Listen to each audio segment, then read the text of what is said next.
భారతదేశంలో solar power వరమా శాపమా అంటే స్వచ్ఛమైన ఇంధనం వరం, భారీ సోలార్ చెత్త శాపం.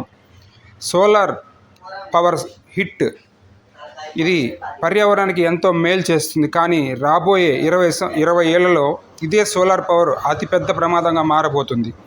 ఒక సోలార్ ప్యానెల్ లైఫ్ టైం కేవలం 25 ఏళ్ళు, ఆ తర్వాత వాటిని పడేయాల్సిందే. CCW రిపోర్ట్ ప్రకారం 2047 నాటికి ఇండియాలో 1.1 కోట్ల టన్నుల సోలార్ వ్యర్థాలు పేరుకుపోతాయి. వీటిలోని లెడ్, కాడ్మియం లాంటి విషపూరిత లోహాలను సరిగా రీసైకిల్ చేయకపోతే భూమి, నీరు దారుణంగా కలుషితం అవుతాయి. మన దగ్గర సోలార్ వాడకం పెరిగినంత వేగంగా వాటి రీసైక్లింగ్ సిస్టమ్ పెరగలేదు. అయితే ఇందులో ఒక గొప్ప అవకాశం ఉంది. వీటిని కరెక్ట్గా ప్రాసెసింగ్ చేస్తే పాత ప్యానెల్స్ నుంచి సిలికాన్, సిల్వర్, అల్యూమినియంను వెలికి తీసి మళ్ళీ కొత్త ప్యానెల్ తయారు చేసుకోవచ్చు. దీనివల్ల 37 మిలియన్ల టన్నుల కార్బన్ ఉద్గారాలను ఆపవచ్చు. సోలార్ పవర్ అమ్మి లాభాలు పొందుతున్న కంపెనీలే ఈ ప్యానెల్స్ పాడైపోయాక రీసైకిల్ చేసే బాధ్యత కూడా తీసుకోవాలి.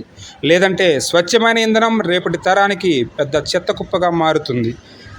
మరిన్ని వీడియోల కోసం ప్లీజ్ సబ్స్క్రైబ్, లైక్.